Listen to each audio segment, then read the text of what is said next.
So I made you something and I hope that you like it. This is pretty. What have you done? I'm in my pajamas, you know what that means. It's crafting time! So as per the title of this video, I am going to attempt something that I never do. I'm going to make a dress for someone else. And no, this is not a cosplay. This is a fancy dress that I have in mind. And the reason why I'm not doing a cosplay just yet is because I'm still procrastinating. I still can't figure out which one of the 6 different designs that I currently have on my list do I want to start first. So I thought I'd just make this quick, fun fantasy costume for my friend Jess. Jess, otherwise known as Face Stock, is an amazing photographer and she specializes in stock photography. She's both photographer and model, and we have been friends for many, many years. Recently, I caught up with her and we did a stock shoot with my Rococo Jigglypuff, but more just like Rococo because that's more appropriate for stock photography. And I was like, yeah, let's get some photos, put it on your account, go nuts, and I get some pretty photos. Excellent. And we had so much fun. Like, we were laughing the entire time. And we have decided to catch up again in about 2 weeks-ish to do another shoot where I'm going to be shooting Magikarp in some fashion, and I'm excited for it. And I thought this would be a good opportunity to make something for Jess to say thank you for the amazing photography, and also something that she can use in her professional life being a stock photographer. So I sent her a message and I was like, don't read into this, but can you please send me your bust measurements, your waist measurements, and your waist to floor measurement? And also, can you please tell me which of these 3 inspire you the most? Bold and Bright, Fae Princess, or Evil Queen? And she said probably Fae Princess, and I was like, done. Blossom Fae Princess, here we go. My idea for this project is very straightforward. It's nothing too complicated, which means that I'm going to try and walk you guys through these steps at home. So if you want to recreate something like this, you can. So this design is going to be similar to my Magikarp design. However, you know what? We're gonna change it up a little bit. We're gonna add some ruffles. We're gonna add some dreamy effects to it. And honestly, all you need, if you want to do this yourself, is some sort of bodice pattern that you can use. I'm using a Princess Seam bodice pattern from this pattern that I just picked up for free, and it was in the right size from what I can say. Well, I've kind of tailored it to be the right size because the sizing is all whacked. But I'm going to be using that as the bodice pattern, and the rest is just a circle skirt and some free-flowing sleeves, which I'm going to be using my sleeve block pattern, which is available off my website free of charge. So let's get into it. Shall I show you the fabric that I'm going to be using for this? Yes. This here is the fabric and this is the lining. I'm only going to be lining the bodice because it is a little bit see-through, and frankly that's the only part of the outfit where it is kind of close to the body. Everything else is like flowy. But this fabric is a beautiful blossom fabric of blue and pink blossoms on like a cream background, and it has a beautiful lightweight drape. It is a satin, and I've had it in my stash for a few years now. I've used a bit of it. I love the fabric and I have plenty of it. This was also a fabric that I got for free. It's amazing what you can source when you just let the universe know, and Facebook, that you have a stash. So I'm excited to use more of this, and we're going to get cracking. Let's go. You ready to follow along at home? Yeah, let's do it. Let's make a wild, crazy, blossom fae dress of fantasy proportions. Yes. So the first thing that we need to do, as always, is a little bit of maths. Because the bottom is going to be a circle skirt with a bit of a train in the back, what I need to do is I need to figure out the front section of that circle skirt. So what I have here is some measurements and some maths. The skirt length needs to be 102 centimeters long, so that is from her waist to the floor. And I know that I need to add some seam allowance, 1.5 centimeters for the waist seam and about 0.5 centimeter for the bottom, because I'm going to do a rolled hem, because that's what I do. So that's 104. But then I know that I want a 30 centimeter ruffle on the bottom, so I take that away and that gives me 74 centimeters. So I know that from the waist downwards, it needs to be 74 centimeters. So the next thing that I do is I just also work out the ruffle. I know that it's 30 centimeters, that's what I want the finish to kind of be. And I want 3 centimeters to allow for seam allowance, which will be rolled hem, so that's about 1 centimeters. And then a little bit of overlap, because I want a little bit of overlap kind of with the ruffle on top, and that's going to be about 2 centimeters. So I know that when I cut the ruffle, it's going to be 33 centimeters long. I don't know how much fabric I need to cut yet, because I want to cut out the train and everything, like the base skirt, and then measure around the base of that, and then I will times that by 3-ish, 2 to 3. That's a good ruffle ratio in my opinion. Now, the circle skirt waist measurement, because the radius is obviously something you need to work out when you're cutting a circle skirt. For her, it's 12.25. I figured this out not by doing some crazy maths.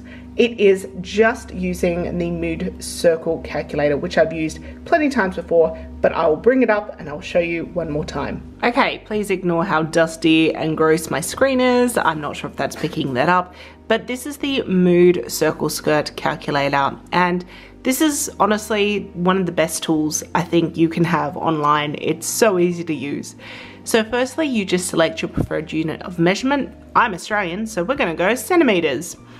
And then you can choose your desired length if you need some help figuring out how much fabric you need. We're just gonna leave it on mini for now, but realistically, you know, that's there for you as well. Then you go down to select skirt fullness. So we've got quarter, half, 3/4, and full.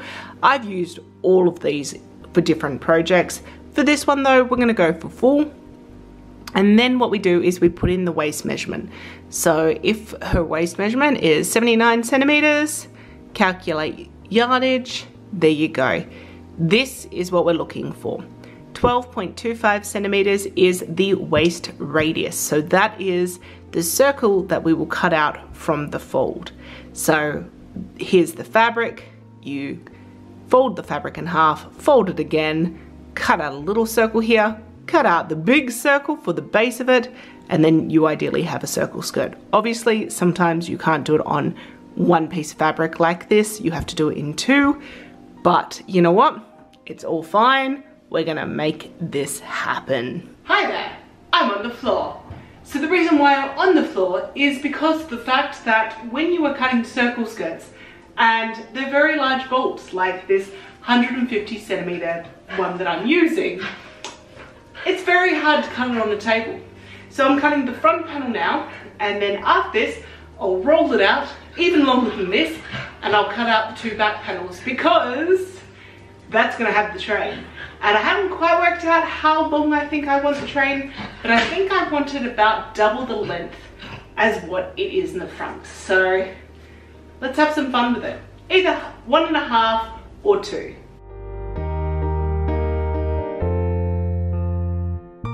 And that's the front done. Let's do the back panels. I'll catch up with you when that's done. Hi, it's me again from the floor.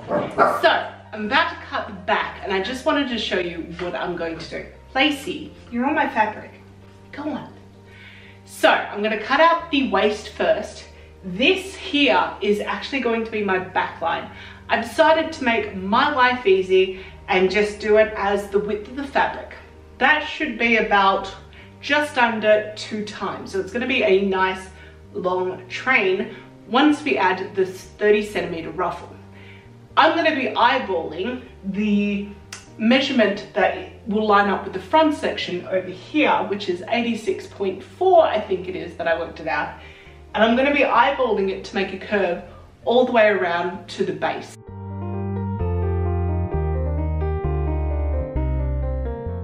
And there we go. So I'm gonna let these pieces hang up and just let them drop as much as they need to drop.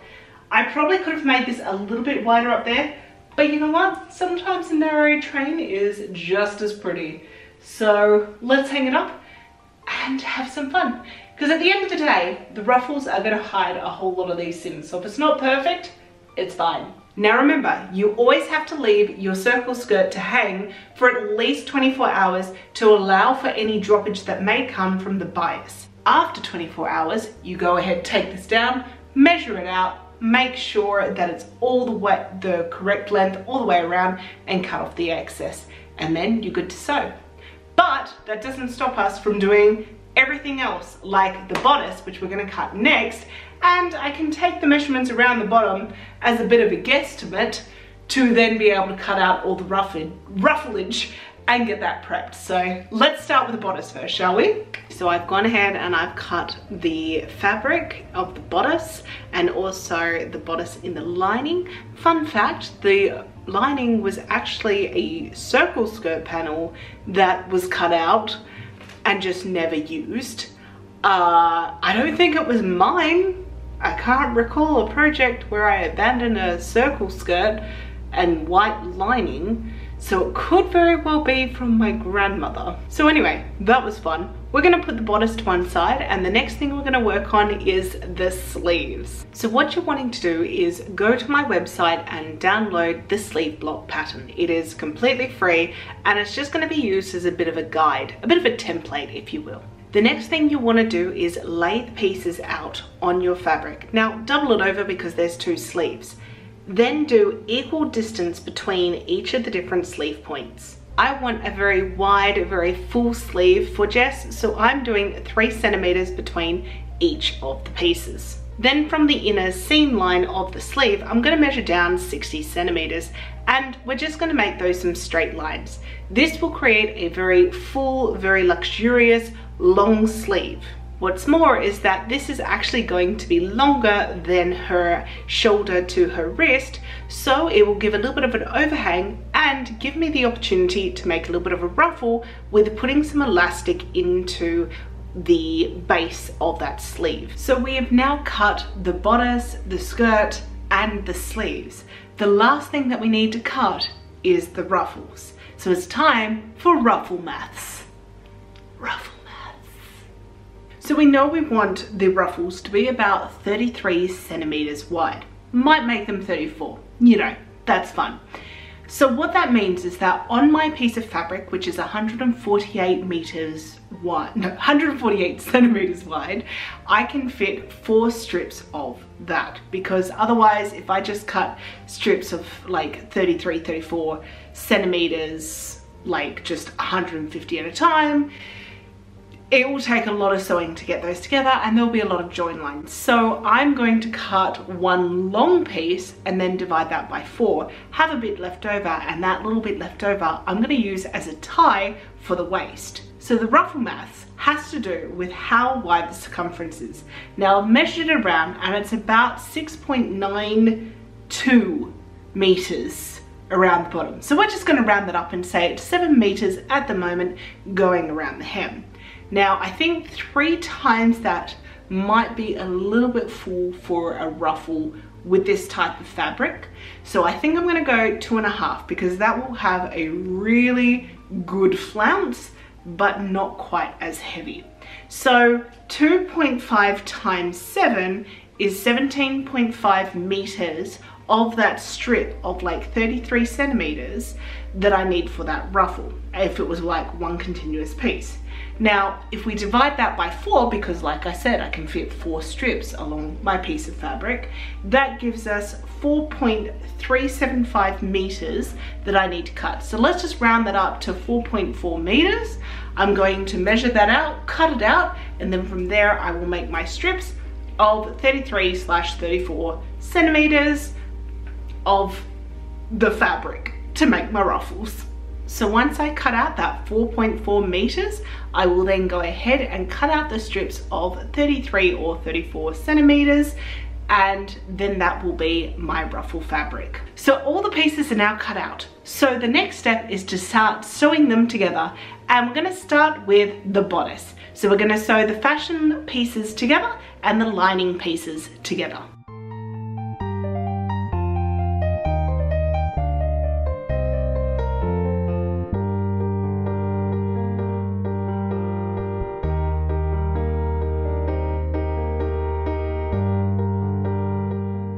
Good morning, it's a brand new day. So last night I went ahead and sewed together the bodice. So after I had sewn together the fabric layer, like the fashion layer, and also the lining layer, I then sewed together the neck and the back of the neck, so like the neckline.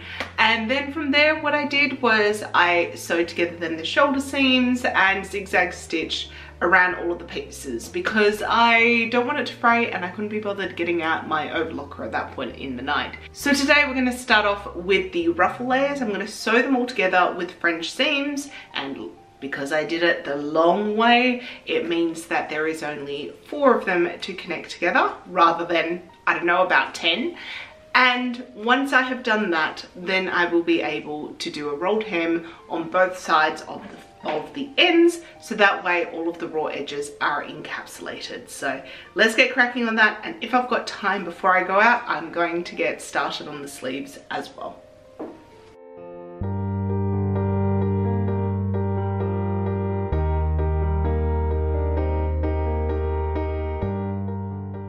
Good evening. So I now have the sleeves attached. I have kind of done a small try on with myself, just holding one side up, and I was like, oh, these are beautiful and flowy and dramatic and absolutely perfect for the vision that I've got for this dress. So I'm really happy with that. With that, it means the bodice is pretty much done except for the zipper in the back, which is going to be basically the last thing I do because it connects to the skirt. So it means that now I have to move on to the skirt. So it has been hanging for over 24 hours. It's time to cut off the excess, and there has been some droppage. Let me show you. So here is the front panel of the circle skirt, and as you can see, there has been some droppage. This is exactly why you need to let your circle skirts hang for at least 24 hours, because there is no rhyme and reason to which part of the bias and how much of the bias is going to stretch. It just is. Just accept that it is. So what I need to do is cut off that little bit of excess that you're seeing there so that it's all even all the way around. Funnily enough, the top half of this is pretty much fine and completely perfect, no droppage whatsoever. And the side is 74 centimeters because that is on the grain and that's the cross grain, so they don't really stretch. It's only really in the bias that there will be some stretch. And then what I need to do is just also check the back piece, cut off any excess that kind of would be poking out and not looking quite right. And then it will get to sewing time. So I will do a French seam down the back, leaving a spot up the top for the zip to go into, and I will also French seam the sides, and then it will be a case of doing a rolled hem. Good morning. So it's the next day. Last night I did what I said I was going to do, and instead of doing a rolled hem, I went ahead and I zigzag stitched the bottom of the skirt. Now the reason why I've done this is because if you do a rolled hem on a circle skirt, you really need to put a stay stitch in that bottom first, so that it kind of helps the fabric curl over itself. And especially with this fabric, I knew it wasn't going to play nice. Now I thought about it, and because the bottom of the skirt is going to be hidden by the ruffle anyway, I just needed something to stop it fraying. So that's why I went ahead and did a zigzag stitch on the bottom. Could have used an overlocker, but I couldn't be bothered bringing it out as per the theme of the bodice. So now what I need to do is I need to attach the ruffle down the bottom, which is going to be a bit of a process. So stay tuned and enjoy that footage right now. So before I go ahead and attach the ruffle, what I've done is I have put in 4 marker pins. So I put one in the back first, and then I found the center front, and then I found the center point between those ones for the side ones, which is just a little bit behind the side seam. So the reason why I've done this is because there is 4 seams of the ruffles, so I'm going to line those up to these, so I know I've got equal amount of ruffle throughout the entirety of the skirt, and I will gather up between each of these points the ruffles that I have already kind of basted in with a long stitch, so this will make my life easier. So the dress is pretty much completely together. I have sewn the bodice to the skirt, and I am so happy with how it looks. It came out just like I had anticipated, which makes me so happy. And now I've gone ahead and I've sewn up and put on a little waistband. So that is a like long waist tie that I've just made out of a tube. Very simple. It's kind of just an accessory, so if she wants to use it, she can. And if she doesn't, that's absolutely fine. Or if she wants to swap it out with a corset or something like that, not a problem. I wanted to make it like removable, so it was completely up to her how she wishes to style it. The other thing that I'm needing to make for her is a bow, which I'm halfway creating. And if you want to know how I make my hair bows, I will link a tutorial up the top there for you to see how I make my bows. Pretty straightforward anyway. The only thing that I've got left to do on the dress is put in a zipper, which of course I'm putting off because I hate putting in zippers, because who doesn't? But that is what I'm going to be doing next. And once that's done, then the entire cosplay, or costume really in this case, will be done. I've gone ahead and packed the dress, the bow and the waist tie all in the bag. I'm going to put something over the top so she can't see it when I walk in. Let's go and give this to her. Alright, so I'm here with the amazing Jess, aka Face Stock. Jess, why don't you tell my lovely audience a little bit about stock photography, what it is and the type of photography that you do. Okay. So my name's Jess. I am a portrait photographer in Australia, but multi-award winning. I suppose I've been moonlighting as a stock photographer for since 2007. Yes. So it's been a while. We don't need to say that. No. It's fine, it's still my age. But yeah, it's basically stock photography. It's portrait photography that other people can use for their own purposes, whether that's for content creation on the internet, articles, but specifically my area is the digital artists for photo manipulations, book covers, and traditional sketch artists as well for pose references. Fantastic. And what kind of drew you to doing this type of stock photography? Fantasy. It's just, I love stories and characters and costumes, and I just feel like for myself it sparks so much more inspiration than just happy ladies eating sandwiches that you see on stock photos. It's true, it's true. So this is how Jess and I, you know, we met, was the fact that we both really like doing fantasy and costumes and everything like this, and then we're like, hey, you're in Perth, hey, you're in Perth, let's meet up. No one's in Perth. No one's in Perth except us.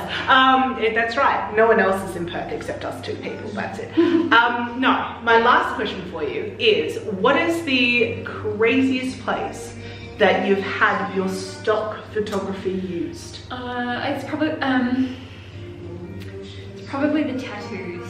The tattoos? Yeah. Your face is on someone's body? Yeah. Yeah, like not, like I haven't gone and put like Jessica on my face. They've probably seen some kind of artist who's used my photo, and it's this chain of replication, but then it does get attributed back, and it's my face on their thigh. Oh my gosh! On their body, and they've got no idea. It's just a lady, but I'm like, that's me. I mean, because you've been on book covers, like heaps of book covers. You've been on a mural. You're on a mural. Where is it? Brazil or something?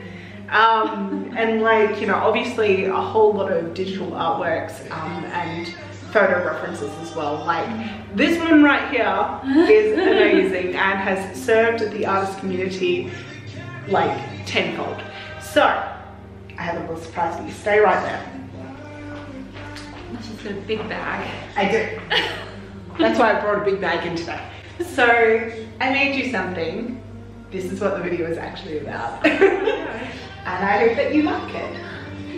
This is pretty. What have you done? So it is a big fantasy dress with ruffles and lots of lightness so that it can go in the wind. It's your size, hopefully. And I have also made you a matching bow if you'd like to wear that in your hair, and also a waistband in case you want to just have that kind of. And also I had this scrunchie which was made out of the same fabric, so I was like, yeah, I'll give you that as well. So I just thought that maybe this would be good for your stock photography adventures. Thank you. My pleasure. It's so pretty. This is kind of like a long necklace. Yes! Alright, well thanks so much for watching, guys. Hope you enjoyed it. And if there's any photos, I will show you some.